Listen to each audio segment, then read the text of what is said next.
Now, viral DNA forms episome and remain associated with the host, that means a human genome. And it can start the outbreak when they find every single environment in favor for their outbreak. Clinical compositions, clinical complications of latency and recurrent infections became more severe with advancing of the age, and if there is any cancer chemotherapy is going on or other conditions that compromise our immune defense, like situations like AIDS where our immune defense is already very low and feeble, these viruses will break through the dormancy and can start the lytic phase. This is also very common and serious opportunists among a patient, as I mentioned. The structure of herpes virus.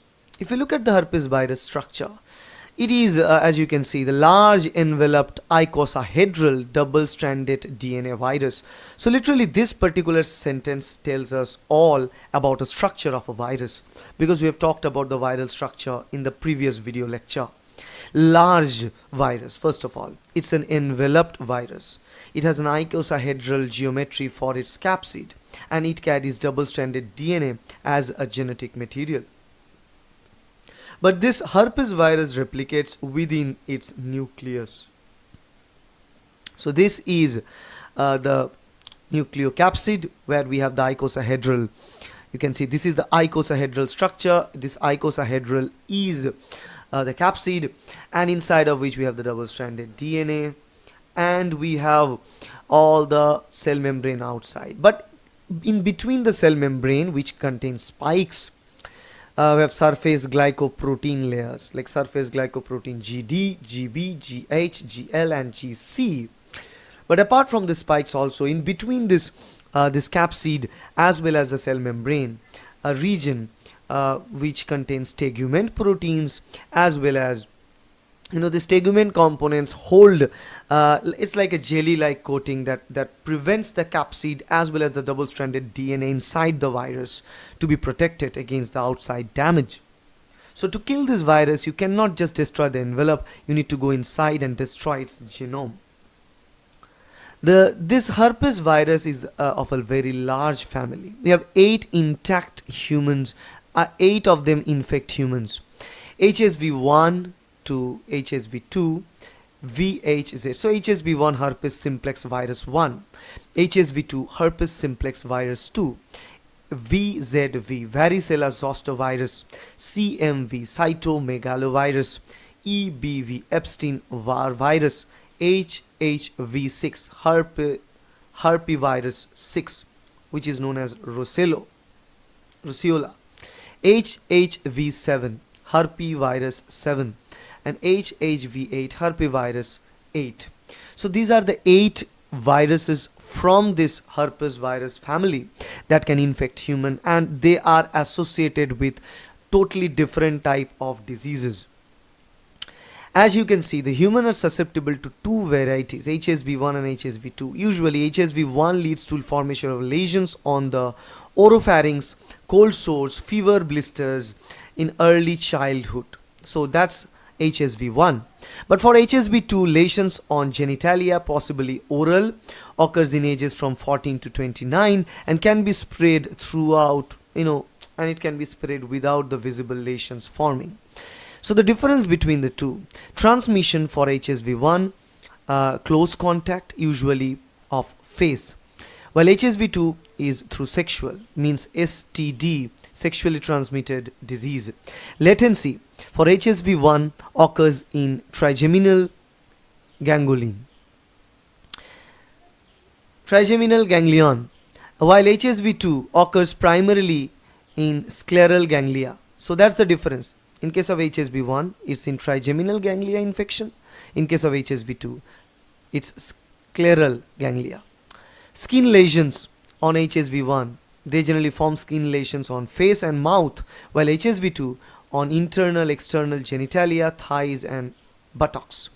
Complications for HSV1, white loose among personnel working on oral cavity, and HSV2 among obstetric, gynecological and personnel.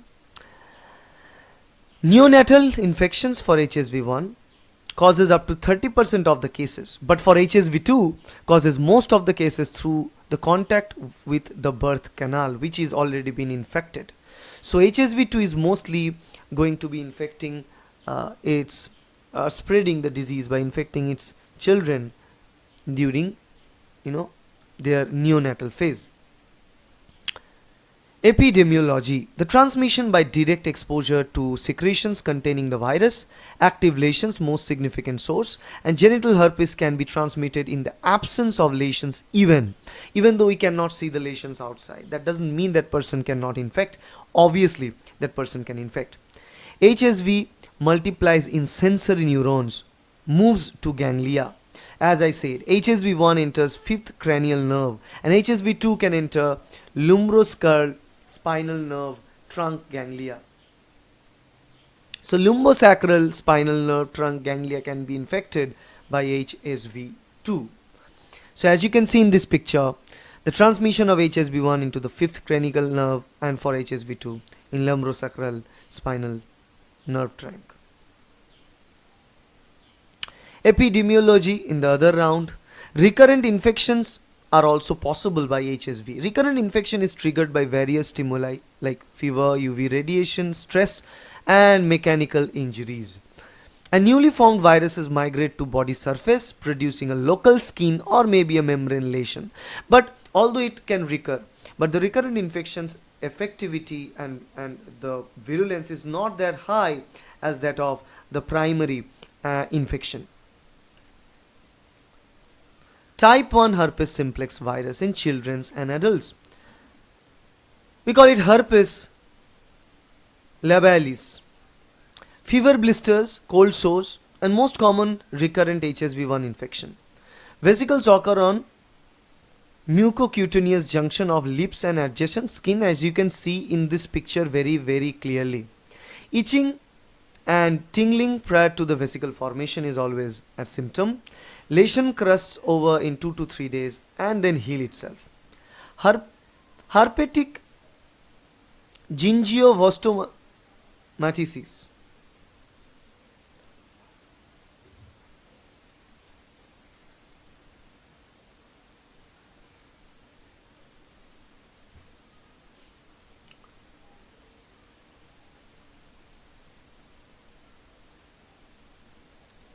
Herpetic gingivitis, an infection of oropharynx in young children, fever, sore throat, swollen lymph nodes.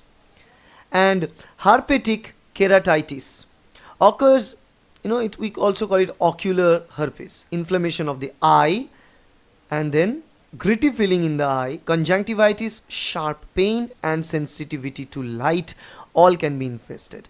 So herpes cannot leave any of your vital organ of the body. It can attack your nerve, it can attack your genitals, it can attack your eyes, and obviously skin and the portions of your mouth. So it's really very dangerous. While in type 2 herpes, as I said earlier, genital herpes. And another big important fact about the genital herpes is it's kind of incurable. Still, there is no much cure available for it.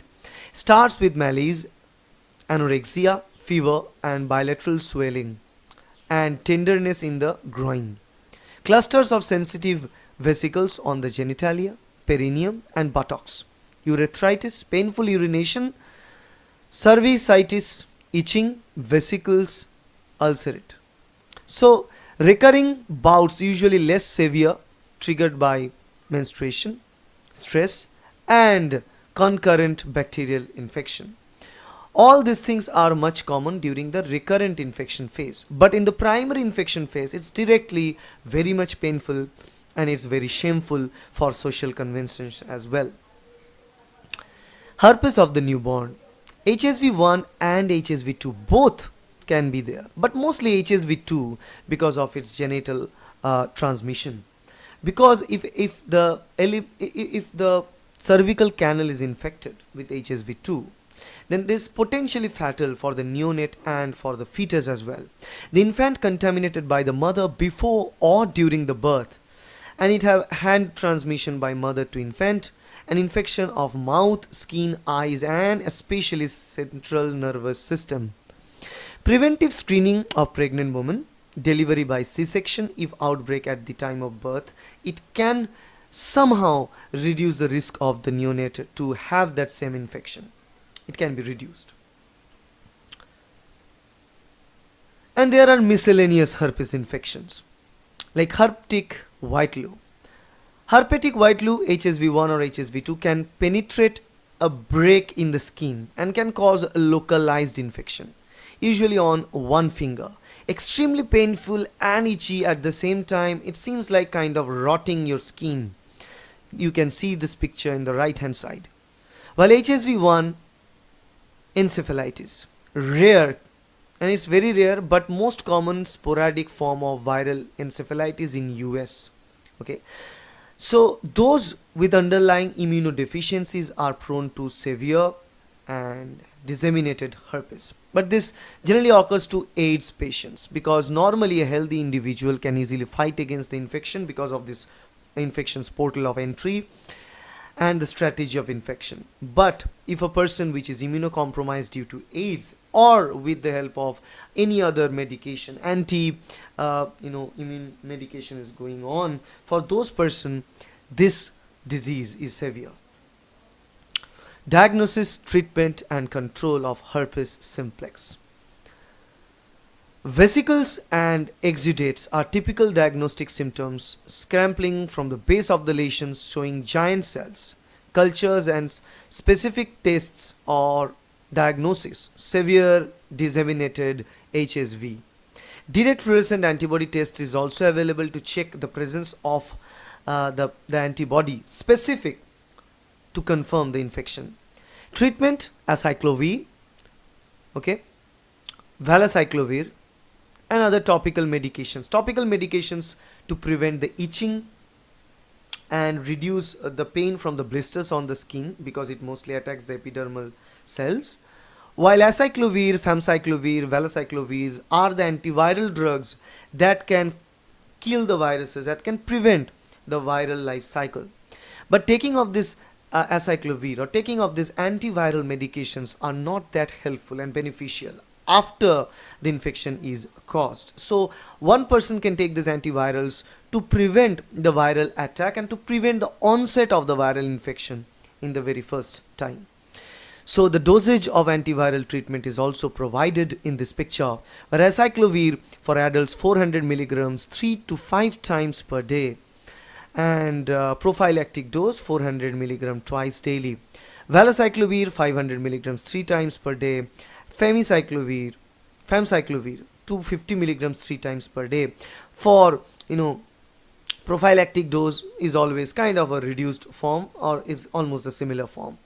For children, acyclovir may be given 15 to 12 milligram in milligram per kg based on the weight of the children in divided. Okay. Now topical antivirals are also be used. Topical gels can also be used, like ganciclovir gel 5 times per day.